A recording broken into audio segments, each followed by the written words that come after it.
இந்த பக்கம் டேர் டெவிலோட காதல் ஒன்றும் இல்லப்பா, ஒரு சீசன்ல ஒன்று. இந்த பக்கம் வில்சனோட காதல். இங்க டேர் டெவிலுக்கு ஒரு சீசன்ல புது பிரச்சனை வருதோ இல்லையோ, ஒரு சீசன்ல ஒரு ஆள் கிடப்பாங்க.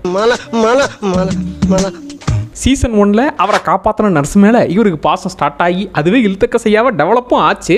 அப்புறம் அது புட்டுக்குச்சு. அப்படியே சீசன் 2ல் காலேஜில் காதலிச்ச எலக்ட்ரா புள்ள திரும்ப வருவா. இவருக்கு சண்டையே வேணான்னு இருப்பார். அவ சண்டை மட்டும்தான் வேணும்னு அதுதான் பிரச்சனையே. இப்படி பிரச்சனை பண்ற ஆளு மொத்தமா பிரச்சனையாவே மாறி அவ ஒரேடியா போயிட்டா. சீசன் 3ல கெரன் கூட ஆக்சுவலா சீசன் 1லயே ஃப்ரெண்ட்ஷிப்பா ஸ்டார்ட் ஆகும். இந்த சீசன் 3ல காதலா கன்வெர்ட் ஆகும்.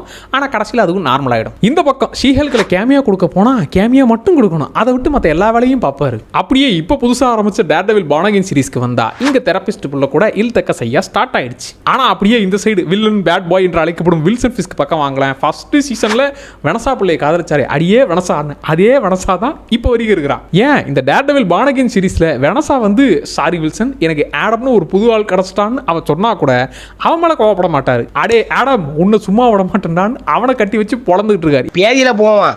அது என் பொண்டாட்டில ஏண்டா என் பொண்டாட்டி மேலேயே உனக்கு காதல் வந்திருக்கான்னு அவனை கட்டி வச்சு பொழந்துகிட்டு இருக்காரு. பெரிய சூப்பர் ஹீரோ, ஆனா கூடவே பிளே பாய் சார் இந்த டேர் டெவில். ஆனா இந்த பக்கம் வில்சன் அவர் பேட் பாய் தான், ஆனா எனக்கு வெனசா வேணும், அவன் எனக்கு தான் வேணும்னு அடம்பிடிக்கிற பச்சை புள்ள.